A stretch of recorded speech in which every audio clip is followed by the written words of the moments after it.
Let's talk about the virtue of stillness and silence, especially stillness. They're really one and the same. This gets talked about so much in the spiritual field, and I have to emphasize the fact that this is not about forcing yourself into any kind of contrived stillness or silence and then trying to maintain that contrived stillness or silence. That's fucking ridiculous.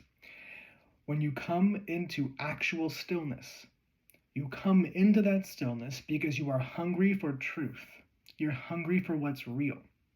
And if you stop and you look at your mind, if you inquire into the physics of your psyche, which you do only because you are sick to fucking death of your own bullshit and of the world's bullshit, which you discover is the same pack of bullshit.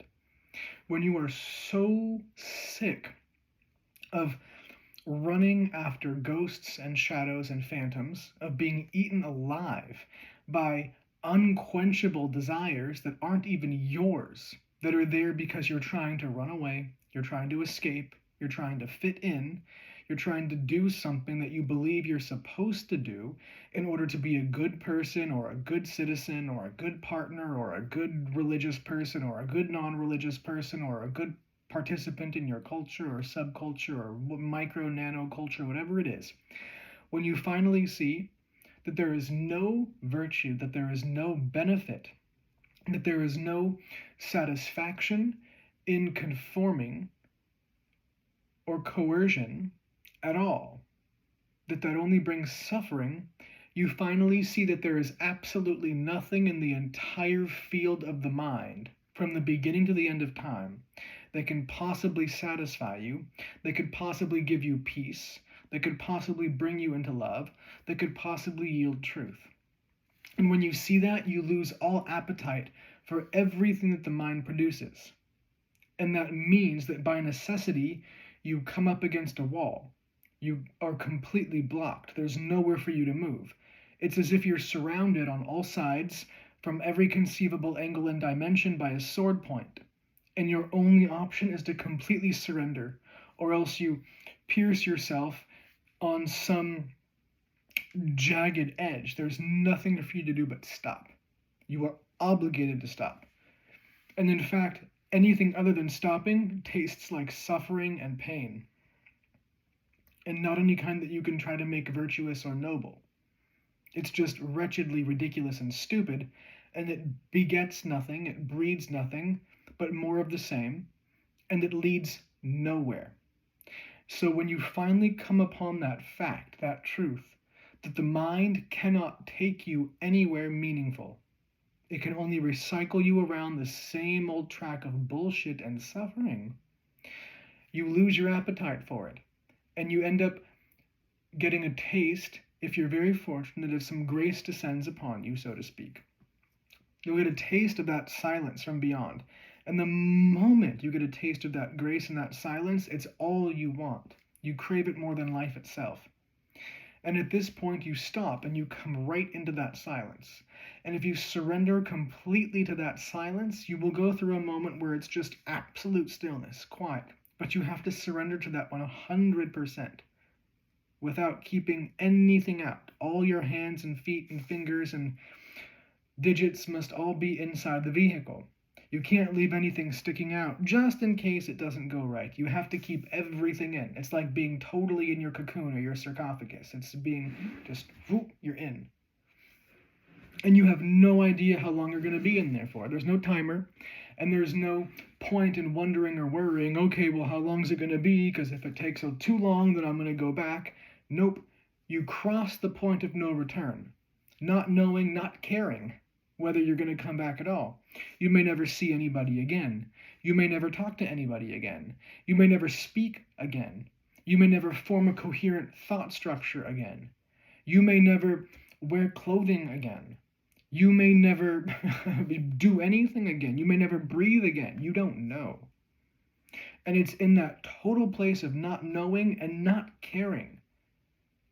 Not in some cavalier, I don't care. It's no, I am deeply aware of the fact that I do not know what is going to happen.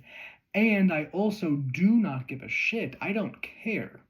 Because it has nothing to do with reality. And so there's a deep I don't care, and there is also a very lighthearted and I don't care.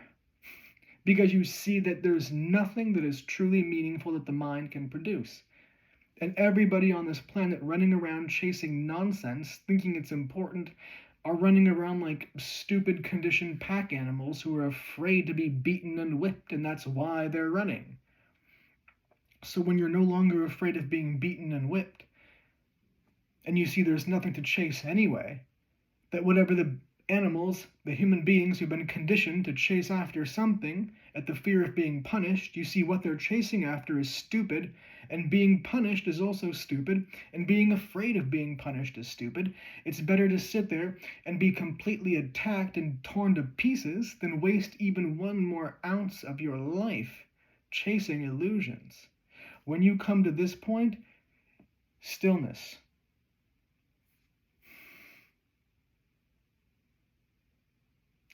When you come to this point of stillness, it's absolute, dead quiet, totally beyond desire, desirelessness. And suddenly, it's like a rocket ship. It's like a supernova. Everything in you explodes. But first the silence, first the stillness. And in that stillness, there's a total purification. The whole sense of self, of identity, evaporates. It's gone. It's completely and utterly gone. That's entering the void. And you enter the void. You don't make an image of the void and then try to be in the void. You enter the void actually, with no hope and no fear. Hope is fear. Fear is hope. No hope and no fear. You enter the void. And out of that, spontaneously emerges truth, knowledge, wisdom, love, compassion, awareness, being, and in that you see what to do. And the first thing you see is this body is an instrument. And you receive complete knowledge, complete awareness of what this body is and how to use it. And that means you understand what the brain is, what the heart is, what the throat is, what the gut is, what the feet, what the hands are, what the tongue is. You get full, complete awareness about everything, what the hair is, what everything is. And in that complete awareness of the body, what thought is, what emotion is, what time and space are, you get complete knowledge of everything all at once. And you can't put it into words without going through very much labor and very much struggle, in the sense that having to put it into words, you could write books and books and books and books and books and never get it out. But what it is a complete, total knowledge of everything all at once. And in that you see, oh, it doesn't fucking matter what anybody thinks or feels or believes about anything. That's irrelevant. All that matters is being absolutely aware of what this is. And then the first thing you see upon this awareness is what the body is and how to use it. And you see that most people do not use their bodies. They're terrified to use their bodies. That movement that I just did out here, when was the last time you've ever done that, if ever? Why don't you do that? People don't even move their bodies. They're afraid to move their bodies. Most people don't even raise their arms above their head. They don't put their hands together. Not here, not here, not here, not here, not here, not here. People don't use their bodies. I'm not going to take the camera, but the way that I'm sitting is I have my left leg up and I have my heel tucked into my perineum. And, as close as it'll get to it. And I don't sit like this. I don't sit like, that's not a very natural way to sit. The way that we're taught to sit in chairs is unnatural. That's not how human beings sit. And so the way that we're taught to walk and talk and shit and stand and fuck, the way that we're taught to do everything is unnatural. And when you come into that complete silence, your whole being is defragged. You're brought back to basically being an infant. You're brought back to being a child without any conditioning of what's right and what's wrong, what you should or shouldn't do. And in absence of that, there's simply this pure love, which reveals to you what is, and it destroys what is not. And in that you see that everything that is true, good, whole is absolutely built in and baked into the very fabric of your being. And it's the conditioning that you're given that is supposed to try to make you good, which actually makes you corrupt, bad, wicked, violent, evil, whatever word you want to use. It's all of the attempt at conditioning you with your families, your cultures, your societies, your religions, your traditions, understanding and definition of morality. That right there is what creates immorality and violence and corruption and evil and chaos. So the only way to come into that which is truly God, which is truly good, which is truly loving and compassionate, which is actual love, is to be totally emptied, completely emptied. And the minute you are completely in that void, which only takes a split second, a half of a half of a half of a second, God comes rushing in, but not from the outside, from the inside. And you see that there was never any division at all whatsoever, ever. There never could be, there never was. And so nobody has to teach anybody morality. Nobody has to teach anybody right and wrong and good, and that's all ridiculous. The only things ever to teach are technical skills.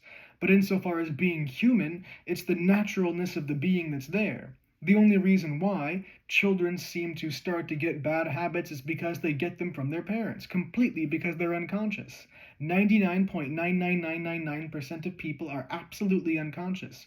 And when they have children, they unconsciously transfer their own unconsciousness to that child. They externalize their own unconsciousness, dump it into the child, and then they punish the child for exhibiting the behaviors which are coming out of the parent's own unconscious. And all that does is reinforce those unconscious behaviors, and it makes everybody worse. It's the most obvious thing. It doesn't take a big brain to see that. And yet nobody wants to look at it, because nobody wants to take responsibility for themselves. And yet everybody wants to call themselves a grown adult, and they're not. There are hardly any adults on this planet. It's mostly a bunch of teenagers and children and very grown bodies who have guns and money and who therefore think that they're adults. It's very strange. It's very, very, very, very, very fucking strange. So, the only way to return to the natural state is to be completely emptied. And you won't do it as long as you believe that you have something to gain by holding on to the conditioning. But once you realize, and hopefully it's sooner than later, that that conditioning will not feed you, will not save you, will not save this world, will not do anything but beget more violence, more pain, more suffering, and toward only one end, and that's our total self-destruction. Once you realize that, you see you really have no choice but to surrender to silence and discover what is here in the silence. And when you do that, death itself dies. Silence itself gives way to something even beyond silence, which you could call love, or truth, or God. And out of that comes this incredible dance, and this laughter, and crying, and breathing, and feeling, and loving, and action that is pure and true. Action which cuts through the fog. Action that says, hey, listen. And it just pierces through that night of the soul. It pierces through that dismal darkness of conditioning. And only from this place can you act. If you're not coming from this place, everything you do just creates more ignorance. Everything. But if you're coming from this place, then everything you do begets light. Then everything you do pierces through that ignorance and cuts right into the heart of whoever it is you're with. Doesn't matter what you're doing, whether you're speaking, whether you're dancing, whether you're writing, whether you're painting, walking, doing anything, making love with your partner, with your friends. It doesn't matter what you're doing, even just touching somebody. When you simply come into contact with another human being, truly in this place of love, it touches them right into their soul. It pierces to the very core of that being. All other actions are just superficial. And most people are just touching bodies as bodies. They don't realize that beneath the body, behind the body, through the body, in the body, around the body, including the body, but totally infinitely deeper than the body, is the eternal being, which is one and continuous with all that is, inseparable from God. And out of this, you realize you have this need to move and use your body, not just lifting weights, not just doing cardio, but actually getting into the sinew, to the fucking gristle, to the bone, getting into the tendons, getting into the deepest recesses of your body.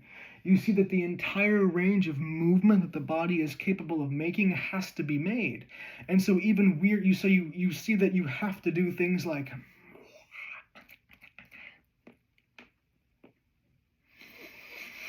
And so the reason why people are so sick physically, mentally, emotionally is because they won't move their bodies. They won't move their minds. Their minds are stuck in a concrete block, and so are their bodies, because they're afraid to look weird.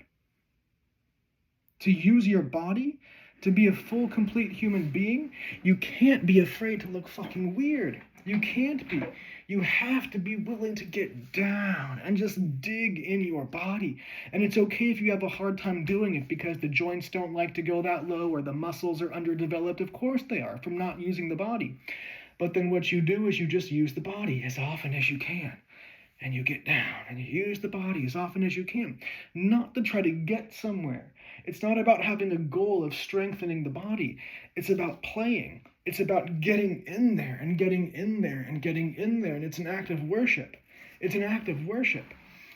Whether it's dance or yoga or martial arts or painting or running or jogging or just twisting around and rolling around and playing with your friends or kids or whoever, it's an act of worship. Having sex is an act of worship.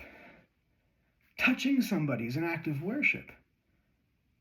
There really is no such thing as sex. That's an object that people create in the mind. All there is life. It's all life. It's just life. Life, life, life. And life itself is ecstasy. Life itself is an act of worship. Everything you do is worship. Even if it's not. Because you're either worshiping truth, love, peace, grace, compassion, the true self, or else you're worshiping the ego. Nothing else to worship. Nothing else to do. There's nothing else to do. You are what you love, or you are what you hate. Period. And what you love, you worship. And what you hate, you worship. It's all worship. You're never not worshiping. This body, this whole being, is in constant worship, constant prayer, constant meditation. You're never not praying. You're never not meditating. You're never not worshiping. The question is, what are you worshiping? What are you praying for? What are you meditating on? Are you praying for love, joy, peace, happiness, ecstasy? Or are you praying for greed and wrath and hatred and objectification? Are you praying for hostages? Or are you praying for liberation? What do you worship? Are you worshiping the true self, which is God? Or are you worshiping the ego, which is all about me, me, me, and mine, and my status, and my fame, and my this, and my that, and I want, and you did, and da. Is that what you're worshiping? That's what most people apparently worship.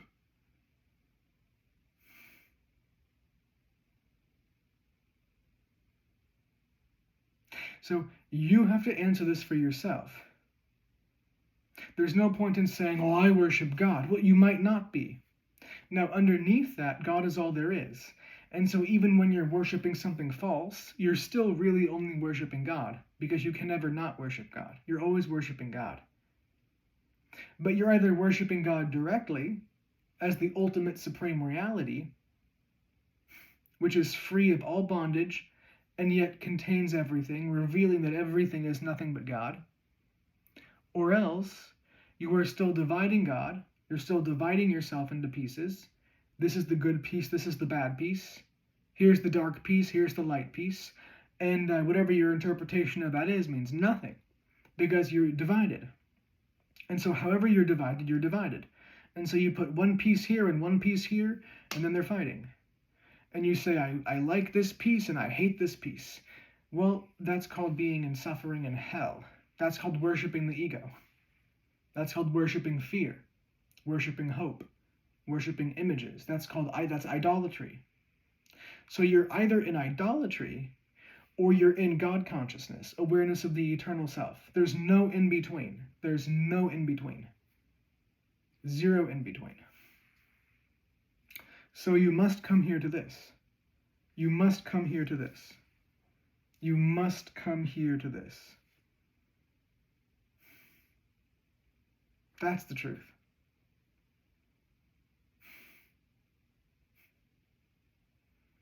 And you will eventually. Everyone has to come here. There's no ifs, ands, or buts about it.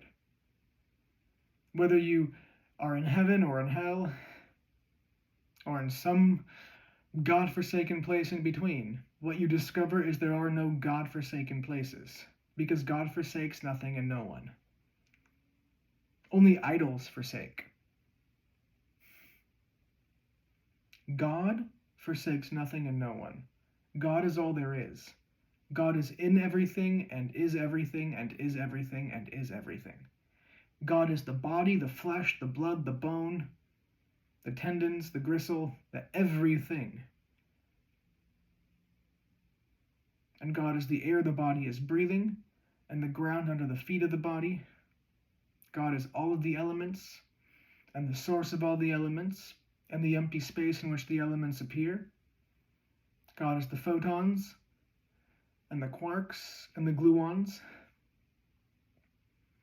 the waves, the apparent particles, the non-wave, the field of infinite potential, and the source of that field of infinite potential. The beginning, the end, the middle, and that which precedes all of that, which completely encompasses it, surrounds it, revealing there is nothing but that great source. That great source is all there is. And knowing it directly, one knows it as pure and perfect peace, absolute harmony, stillness itself, love, absolute love.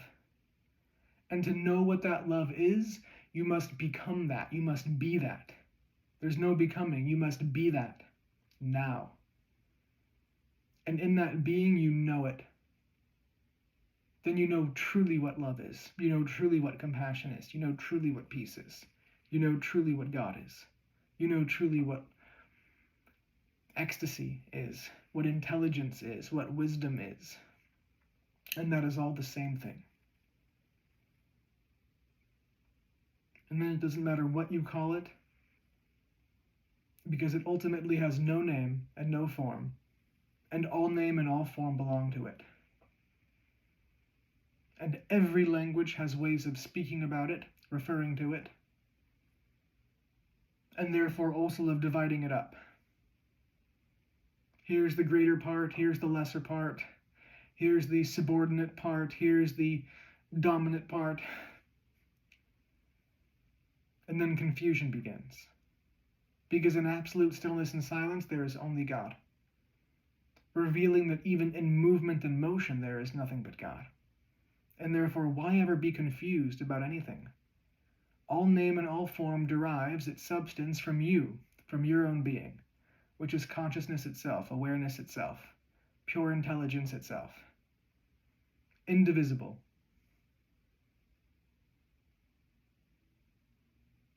With freedom and love for all.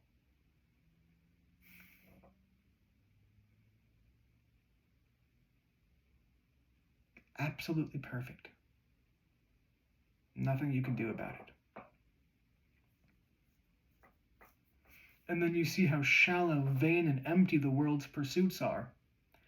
People trying to be in relationship with other people because they want some trophy to be able to show the world that they have this girl or they have this guy or they have this partner or they have this business associate or they have this friend or they have this award or certificate or trophy or belt or they have something, trying to use some object as a token to show the world that they've got something that is meant to inspire fear or jealousy or anger or awe or to impress another in order to get the flattery of another or to get the adulation of another or the so-called respect of another or, God forbid, the so-called love of another. But love cannot be bartered for.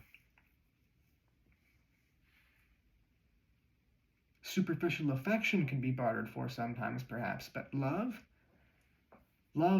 cannot be bought or sold.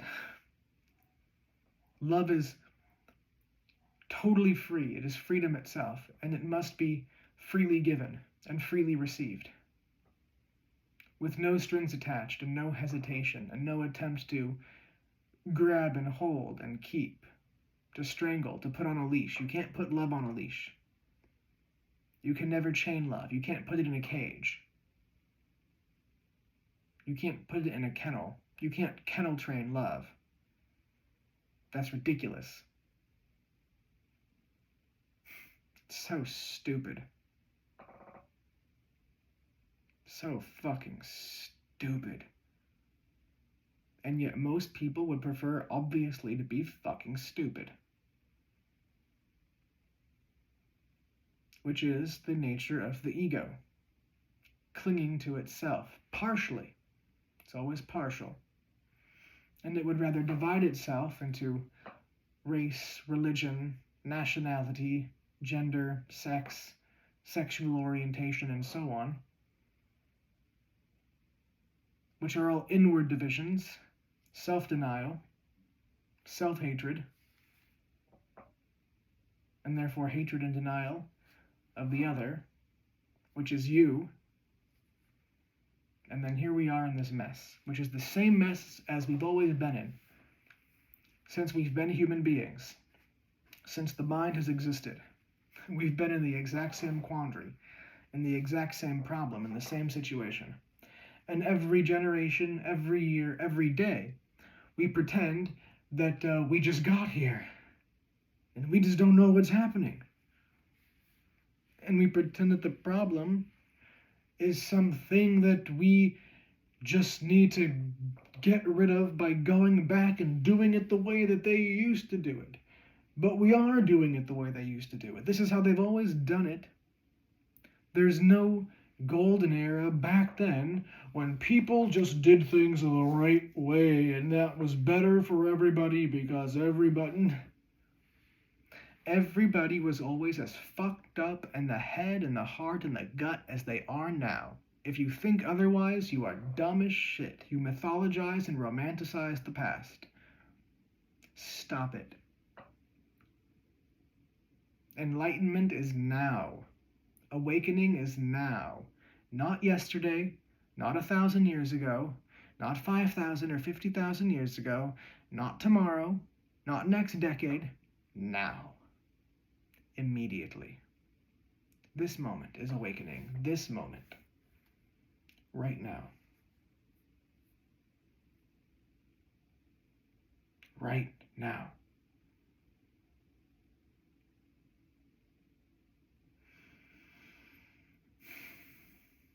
Everything that you long for as a historical object is a distortion.